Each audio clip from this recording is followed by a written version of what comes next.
C'est par l'entremise de Samuel que David entre en scène. C'est Samuel, c'est cet intercesseur qui lui fraye la voie. L'instrument qui est appelé au sein d'Israël à restaurer le témoignage de Dieu dans sa plénitude, c'est grâce à Anne. Tout d'abord que Dieu peut en préparer la venue, grâce à sa longue agonie, grâce à la ténacité de ses supplications, qui eurent raison pour finir de tout ce que la nature avait accumulé d'obstacles pour tâcher de la disqualifier. Puis, c'est grâce à Samuel et à sa patiente intercession que David paraît et reçoit l'onction. Et dans quel but la reçoit-il? Dans le but de mener à bonne fin toute cette œuvre, d'assurer au témoignage de Dieu son expression parfaite et définitive. Tel est l'objectif lointain mais précis qui transparaît partout dans la vie de David et qui éclaire, explique et justifie son onction. Y a-t-il à l'heure actuelle une crise dans la vie du peuple de Dieu et dans l'œuvre de Dieu en général? L'action divine est-elle en suspens?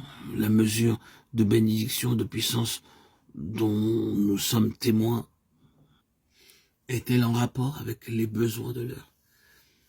Les méthodes qui ont fait naguère la richesse spirituelle de l'Église ont-elles le même succès aujourd'hui? N'a-t-on pas le sentiment que pour faire face à la situation présente, il faut au peuple de Dieu quelque chose d'absolument nouveau qui transforme sa vie jusque dans ses racines? N'est-il pas dans la résistance des puissances de ténèbres un acharnement sans précédent? Ah, si tout cela est vrai, ne reconnaîtrons-nous pas qu'il y a là une voie d'en haut et que Dieu nous appelle maintenant à gagner des hauteurs que nous n'avons encore jamais connues? Nous avons vu dans notre précédent audio quelle était la raison d'être de l'onction dans le cas de David. Et pour nous, qu'en est-il?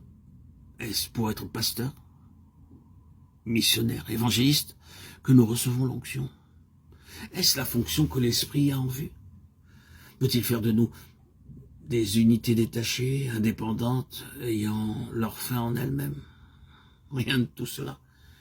Le ministère pour lequel nous avons reçu l'onction pourra, il est vrai, s'exercer plus spécialement soit dans le sens de l'évangélisation, soit dans celui de l'édification ou de l'enseignement, mais quel que soit ce ministère, il sera toujours relatif au témoignage général en rapport étroit avec l'ensemble.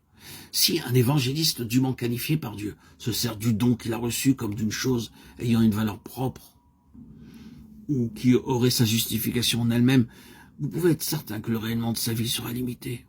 À un moment donné, il se produira un arrêt, et l'on ne tardera pas à constater qu'au point précis où le ministère s'est arrêté, quelque chose d'autre est intervenu.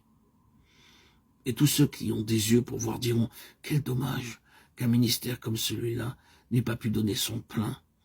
Il semblait pourtant que Dieu avait quelque chose de plus en vue pour lui. » La manière dont on conçoit l'évangélisation aujourd'hui n'est certainement pas étrangère à ces tragédies-là.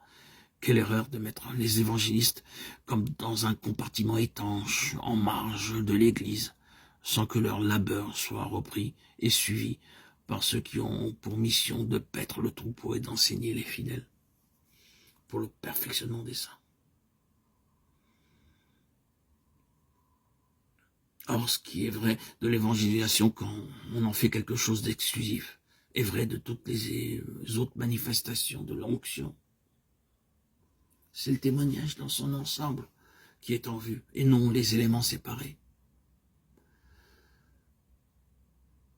L'onction est essentiellement